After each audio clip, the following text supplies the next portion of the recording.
Okay, welcome to the third video in the three-part lecture series over skeletal muscle. Today's video is going to be over muscle energetics. And as always, I've provided you with a set of learning objectives. I would also suggest printing out the lecture handout. It's uploaded in both Word and PDF format and having that out and available to you, or having it up on a computer so you can type your notes, and the handouts are just there, of course, to kind of highlight the important points in each one of these lectures. So this lecture is working on the assumption that you've seen the other two lectures, but it's important that we kind of review before moving on with each of these topics. So, short review: excitation, contraction, coupling. Premotor cortex plans skeletal muscle contraction. Primary motor cortex initiates skeletal muscle contraction. Upper motor neurons, the dendrites and cell bodies of which are in the primary motor cortex, descend, cross over at the level of the medulla oblongata, and that crossing over, or that decussation, is what forms the medullary pyramids. Project down, synapse, with the somatic motor neurons located in the anterior gray horn of the spinal cord. Somatic motor neurons are activated. Their axons project out of the anterior gray horn along the ventral root, the spinal nerve, and then they branch along the dorsal or ventral ramus out to the muscle that they are ultimately going to control. Action potential travels along those somatic motor neurons until it gets to axon terminal, aka synaptic end bulb. That triggers the opening of voltage-gated calcium channels. Calcium rushes into the cell, which triggers the exocytosis of the neurotransmitter acetylcholine. Acetylcholine binds to nicotinic cholinergic receptors on the motor end plate of the skeletal muscle fiber. Collectively, the motor end plate and the synaptic end bulb form what's called the neuromuscular junction. So the message to contract the skeletal muscle actually originates in our higher order brain centers, where it works its way along a tract and then a nerve. And then we have this synapse at the neuromuscular junction. Acetylcholine binds to nicotinic cholinergic receptors in the motor end plate of the skeletal muscle fiber, where it triggers the opening of those channels, because nicotinic cholinergic receptors are really just ligand slash chemically gated ion channels. Sodium rushes into the cell. If the receptor potential is adequate, it activates voltage-gated channels in the sarcolemma. Those voltage-gated channels cause the depolarizing wave of the action potential to sweep through the sarcolemma down the T-tubule. As it spreads down the T-tubule, it activates these DHP channels, which open up the ryanodine receptors. Calcium spills out into the cell. The more calcium there is in the cell, the more force the skeletal muscle contraction is going to have up until a point. That calcium then binds troponin, which shifts tropomyosin, allowing myosin to bind to actin, forming a cross bridge. You get the power stroke. The power stroke brings the sarcomeres, the Z discs of the sarcomeres, closer together. Millions and millions of sarcomeres simultaneously getting shorter produces a muscle contraction. Excitation, contraction, coupling. Calcium is necessary. It is absolutely critical for muscle contraction, because what calcium does is it binds to troponin, which shifts tropomyosin, opening up myosin binding sites on actin. Myosin binds to actin, cross bridge forms, power stroke, and that's what produces a skeletal muscle contraction. So the more calcium you have, the more points of contact there is between the myosin and the actin. Each point of contact produces just a little bit of force. Think about it as being people on a tug of war with a rope. The more people on one end of the rope, the more force that rope is going to get pulled with. Think of the people like myosin, think of their hands like the myosin head, and think of the actin as being kind of like the rope, or the thin filament being kind of like the rope. So this is a pretty good graphic because it shows you exactly what calcium does. You can't have a muscle contraction without calcium. So the link between excitation and contraction is really the release of calcium from the sarcoplasmic reticulum. So you get that action potential sweeps along the sarcolemma, triggers the release of calcium within the muscle fiber from the sarcoplasmic reticulum, and that's what triggers the muscle contraction. Now today we're going to focus on energy pathways, and we're going to focus on some of the ancillary topics for this particular section. So, energy pathways. When you think about where energy comes from, the process of photosynthesis, plants and their leaves essentially take carbon dioxide, which is inorganic, they take water, which is inorganic, up in their roots, and then energy from the sun is used to reform bonds in such a way that you form glucose and oxygen. So when you think about where glucose and oxygen come from at any trophic level for us to physically eat, they're produced during the process of photosynthesis. Now, we need glucose and oxygen because we burn glucose in the presence of oxygen in order to make energy in the form of ATP. The byproducts are carbon dioxide and water, which can then be used by plants to make more glucose. Cellular respiration is what happens inside every single one of our cells. The moment that glucose from the food we eat enters into our cells, and the moment that oxygen from the air we breathe enters into our cells, we use that oxygen to burn glucose to make energy, and then the byproducts are carbon dioxide and water. Whereas we inhale to get oxygen, we exhale to get rid of the byproduct, which is carbon dioxide. Same thing when you burn gasoline. Coming out of a car's muffler is CO2. So we've talked about mitochondria, and we've talked about the basics of cellular respiration. Cellular respiration, right, which is essentially the process where we burn glucose in the presence of oxygen in order to make energy with CO2 and water as byproducts, can be broken into a series of steps. What happens in the cytoplasm, or the cytosol of the cell, is the moment that glucose enters, it undergoes what's called glycolysis. And during the process of glycolysis, we get what's called substrate level phosphorylation, where enzymes pin phosphates to ADP molecules, and we get a net production of 2 ATP molecules. Glycolysis is largely considered anaerobic, meaning that it doesn't require oxygen directly. So glycolysis can occur very quickly, but it doesn't produce very much energy, and it produces a lot of nasty byproducts. On the flip token, the moment that the other product of glycolysis, two products, the electron carriers, because we're just stripping high energy electrons from glucose, and the pyruvate, as pyruvate enters into the mitochondria, which are the powerhouses of the cell, it's converted into acetyl coenzyme A, enters the Krebs cycle, 2 ATP. All of these electron carriers then carry electrons to the electron transport chain. What oxygen does is it functions as the final electron acceptor in the electron transport chain. The bottom line is that's no longer substrate level phosphorylation like glycolysis. It's what's called oxidative phosphorylation. And what we produce when we use oxygen and these high energy electrons, right, within the mitochondria is, if we're using oxygen, it's called aerobic respiration, and instead of getting just 2 ATP per glucose molecule, we get anywhere from 32 to 36, but we'll call an average about 34. So oxidative phosphorylation, aerobic respiration, is a much more efficient mechanism of producing ATP than glycolysis, whereas glycolysis is predominantly anaerobic, meaning it doesn't require oxygen directly. The electron transport chain, what happens in the mitochondria, is aerobic. It requires oxygen. It doesn't happen as quickly, but it's much more efficient at producing ATP. So the overwhelming majority of our ATP comes from this oxidative phosphorylation, which happens in the mitochondria, requires oxygen. And remember that skeletal muscle cells, or skeletal muscle fibers, have lots of mitochondria. So that's a little bit about the energetics, just so you kind of understand what's going on later on. Now, when we look at this, you have the action potential that's fired along the somatic motor neuron. That information, we're talking time in milliseconds here, gets to the skeletal muscle fiber. We have all of the events at the neuromuscular junction, and then we have the action potential that spreads along the muscle fiber itself.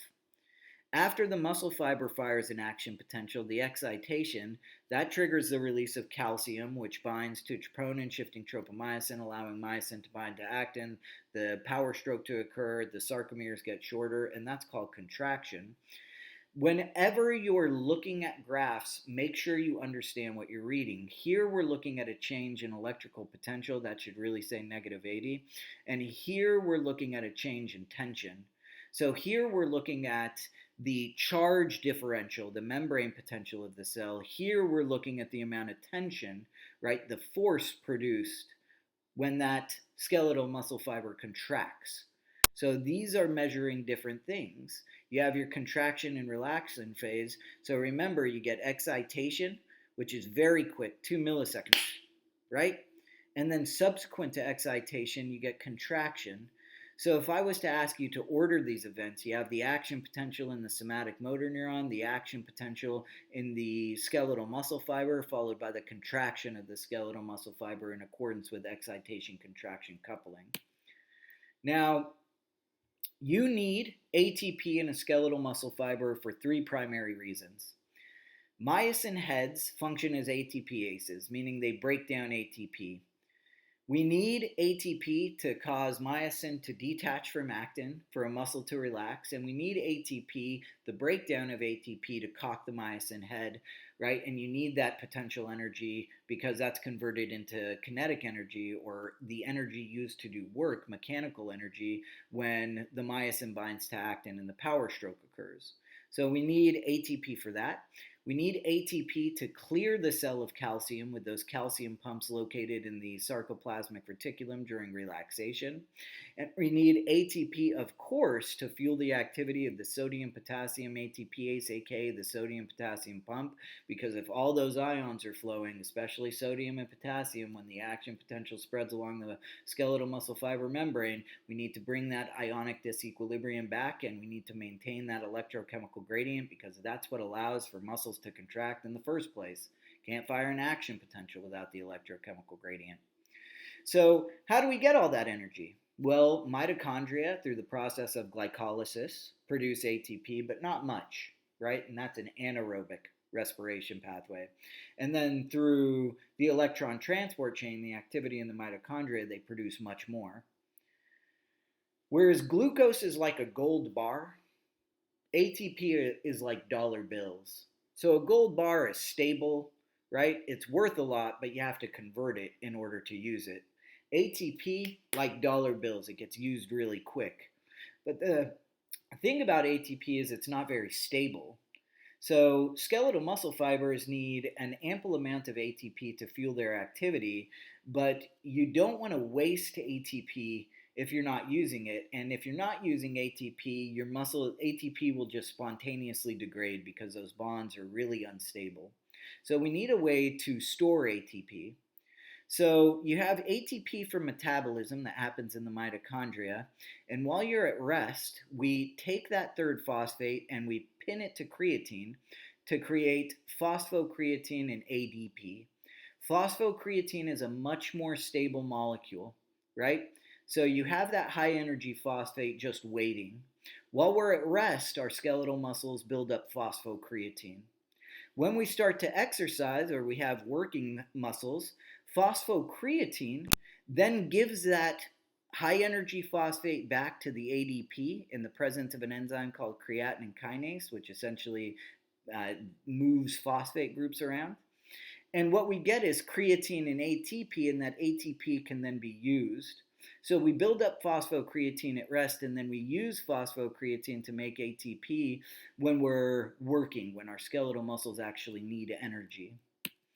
Now, we have a few different types of muscle fibers. It's a little bit of a misnomer that they're just fast twitch and slow twitch.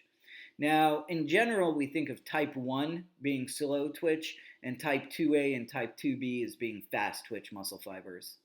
If you think about type 1, slow oxidative, they're small muscle fibers, have tons of mitochondria, have a ton of a pigment called myoglobin that's capable of binding to and storing oxygen, because you need oxygen to make energy in the mitochondria, so you can build up your oxygen stores in muscle, these type 1 slow oxidative fibers.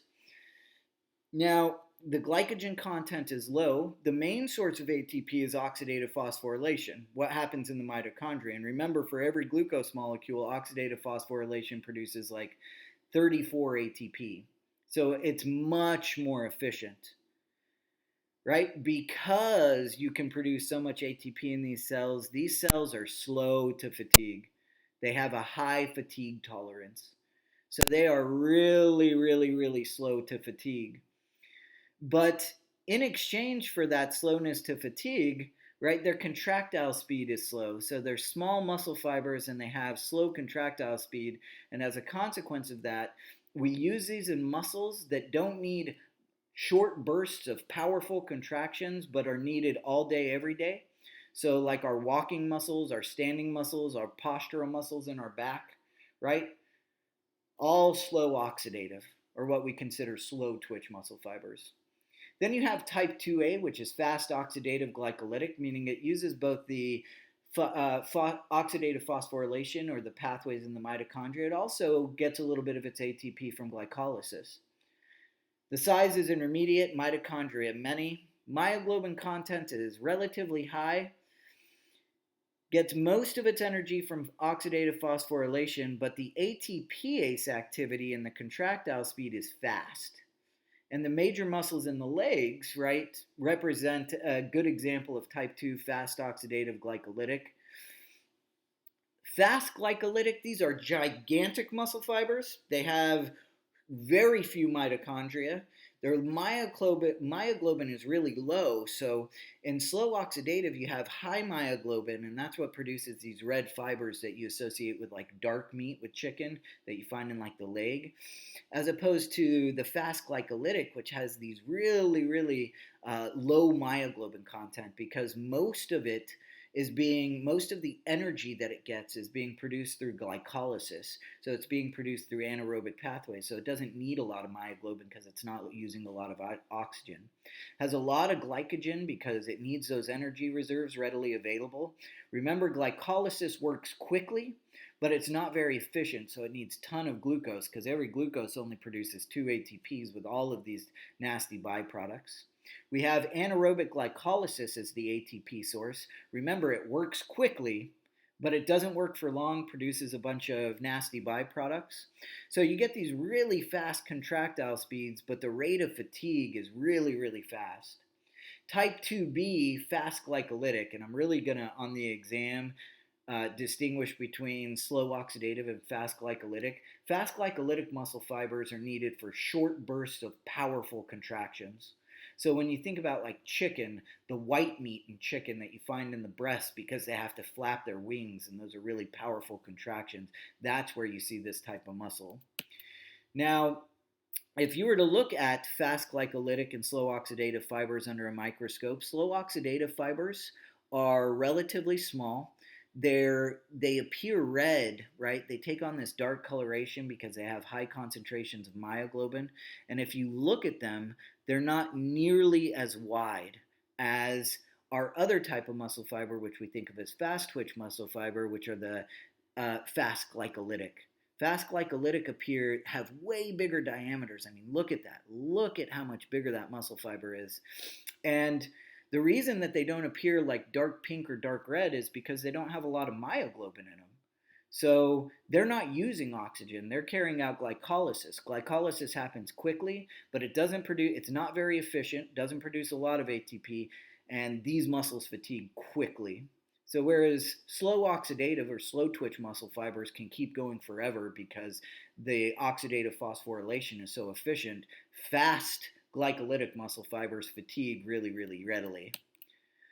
Now, when you think about myoglobin and you think about conditions associated with myoglobin, one that you're going to see as clinicians is called rhabdomyolysis. So MY pertains to muscles and lysis means splitting over or splitting open. I'm tired and I'm also drinking apple juice. Only apple juice for you guys. So, what could cause rhabdomyolysis? Well, things like medications, like some antidepressants, that can be a side effect. A lot of alcohol. But the most common reason that you're going to see is probably extreme physical exertion. So, say you have somebody who's doing CrossFit, like going crazy doing CrossFit. Not saying CrossFit's bad, but it's extreme physical exertion. What you do is you overwork these muscles and you actually damage skeletal muscle fibers, or you can potentially damage skeletal muscle fibers to the point where they pop open. So they actually pop open and they spill their myoglobin in the system. Now, the only way the body can get rid of that myoglobin is through the kidneys, but it's really, really hard on the kidneys to filter out myoglobin because it's big, so it damages the kidneys and it can cause the kidneys to shut down. As the kidneys are attempting to get rid of that myoglobin, the urine, they start filtering it out and the urine becomes like dark brown. So if you ever exercise really hard and you're feeling really crummy, or you're on a new medication and you start urinating dark brown, it might mean your skeletal muscle fibers are popping open, spilling that myoglobin into your system, and your kidneys are trying to get rid of it. That can actually be fatal if left untreated. It can produce kidney failure, which causes all sorts of downstream consequences. So when you think about your slow twitch muscle fibers or your slow oxidative, we usually train those with things like distance running or activities that don't require a really powerful burst of energy but require a lot of endurance. So we train those with endurance activities. With fast glycolytic or type 2B muscle fibers, we train those with really short bursts of high energy activities like sprinting. So if you want to see a human case with that, we'll look at it in just a minute, but we'll see that human case. In fact, what do you think? So short bursts of powerful energy, you train those fast glycolytic muscle fibers. They become more prominent within the muscle, even though all types of muscle fibers are in each muscle. You can train them, right? And you can get disproportionate impacts on them. So this guy, being a sprinter, has trained his fast glycolytic muscle fibers as opposed to this guy who desperately needs a hamburger, right? And I feel bad. I mean, who would you, ladies, if you were Tinder swiping, who are you going to swipe right on? Right? That's all I'm saying. So anyway, this guy over here is obviously training his slow twitch muscle fibers. He's a marathon runner. He's running and he's just like, God, I need a hamburger. So that's what's going on. So you can kind of see the difference. And people say, well, which one's better? It depends on what you do. Like nurses, you're going to have to be on your feet for 12 hours a day. You're going to want a lot of those slow oxidative muscle fibers that can produce ATP really efficiently via aerobic respiration because they don't fatigue very readily, but they don't give you those short bursts of powerful contraction. With meat, when you look at it, right, if you were actually to open up one of these muscles, you would see a disproportionate amount of dark meat there because he's training those slow twitch muscle fibers that have those high myoglobin contents, as opposed to these really powerful muscles you see here, which are trained for short bursts of energy. You'd see a higher proportion of what we would consider kind of lighter flesh because there's not as much myoglobin because you don't need to store oxygen. Myoglobin is a pigment that stores oxygen. There's no need to do it. Now, these muscles fatigue more readily, but they're good at short bursts of powerful contraction, whereas these muscles don't fatigue quite as readily. Now, when you think about fatigue, we used to think that lactic acid was what caused fatigue, an accumulation of lactic acid. That idea has kind of fallen by the wayside. Fatigue, muscle fatigue, is a really complex set of things, and there are multiple causes, and there are hierarchies, there are like levels of muscle fatigue. So, if you're working a muscle high enough or hard enough, one of the first mechanisms that kick in is actually within the central nervous system. It's within your brain, right? You have protective reflexes and you just go, oh, I'm so tired, I can't do this any longer. Now, this doesn't represent true physiological muscle fatigue. It's your nervous system trying to protect you from damaging your muscles. You can actually push quite a ways past central fatigue, which is the psychological effect of fatigue. And that's just your nervous system trying to protect your muscles from being damaged. At the neuromuscular junction, fatigue can result from a decrease in the release of neurotransmitter and the fact that receptors can only work at a finite rate.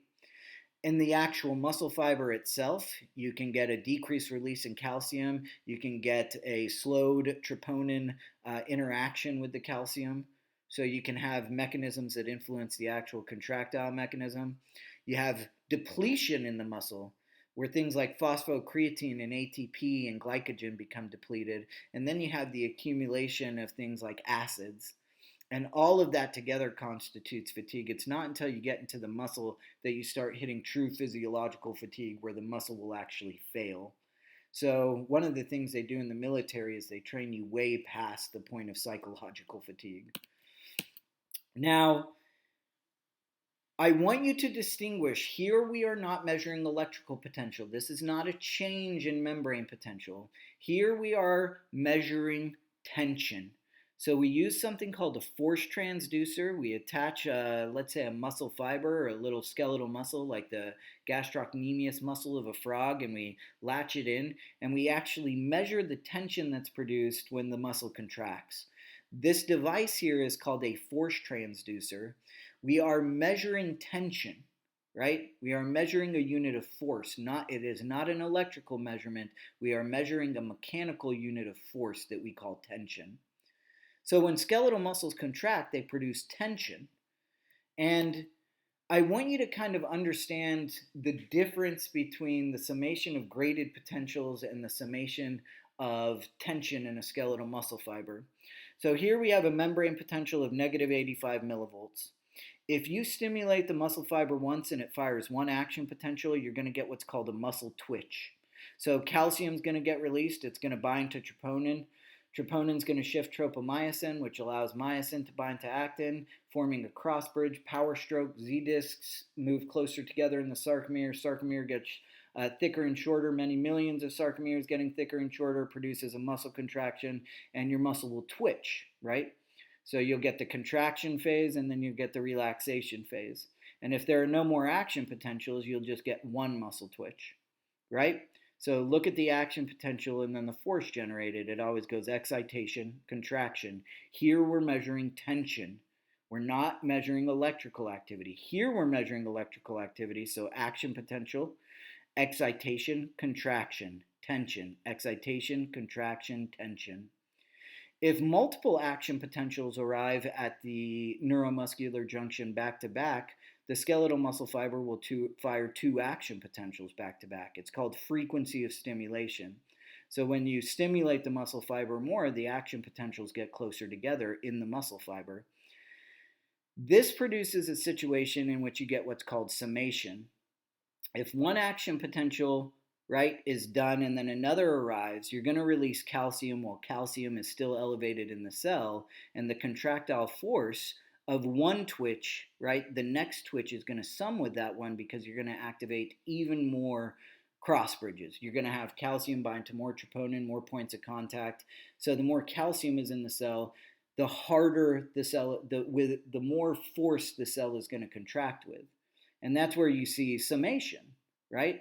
So if you stimulate the muscle one after another, after another, after another, you can actually get a buildup in calcium to a point at which all of the calcium has activated all the troponin in the cell and all the myosin is bound to actin, right? Meaning every sarcomere is activated. Once every sarcomere has been activated, you hit a peak force, and we call that peak force tetanus. So you get those sum twitches, and remember we're measuring, right, tension. So if there are action potentials back to back to back to back, it's going to cause a huge amount of calcium to be released. Calcium can kind of sum. It can produce a situation where it binds more troponin, more points of contact, just like the dudes on the rope, more contractile force.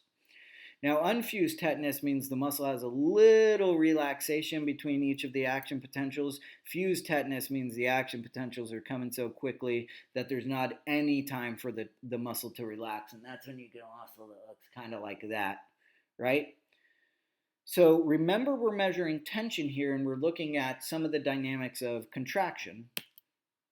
Now, there are length-tension relationships. And remember, when you're looking at a sarcomere, you're really looking at a representation of the entire muscle because muscles are just a bunch of sarcomeres, millions of them. So you have your Z disc to Z disc, which is a sarcomere, thin filaments and thick filaments. If they're overlapping too much, you can't produce any tension.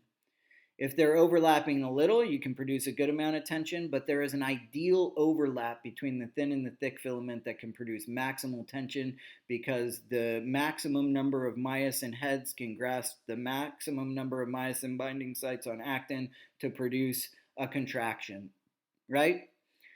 So when you stretch a muscle, when you're exercising and you stretch a muscle out, either dynamic stretches or static stretches, what you're doing is you're idealizing or you're maximizing this length-tension relationship.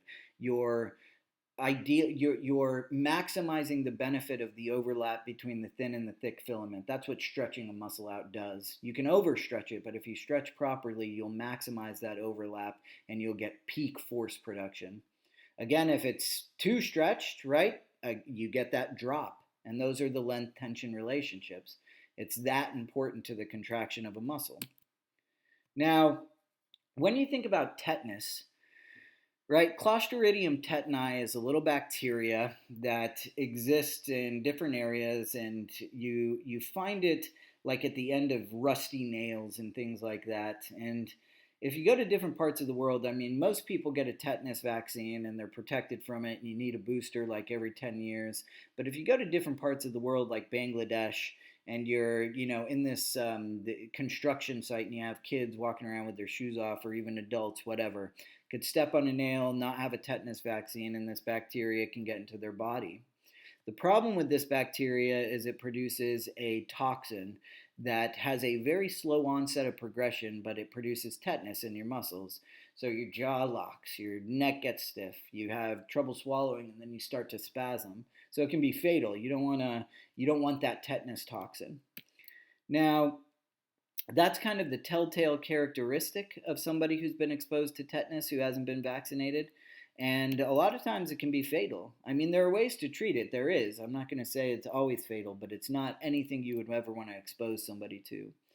And when you think about what tetanus does, tetanus produces a toxin called tetanospasm, or tetano something or other anyway. And what it does is it gets into these little tetanus toxin. Tetano, I can't remember, it doesn't matter. But it gets into these little synaptic end bulbs, and it tricks the neurons to carry out what's called retrograde axonal transport. So the toxin is transported from the synaptic end bulb, and it tricks our body's own mechanism, so we transport that toxin to our spinal cord. It then gets out, and it interferes with interneurons that produce GABA.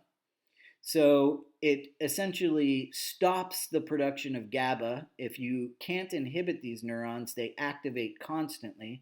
You get the constant activation of that muscle fiber. With the constant activation of that muscle fiber, that's what produces all of the symptoms of tetanus. And it can be really hard to treat because once it's in your central nervous system, it's very, very difficult to get at it.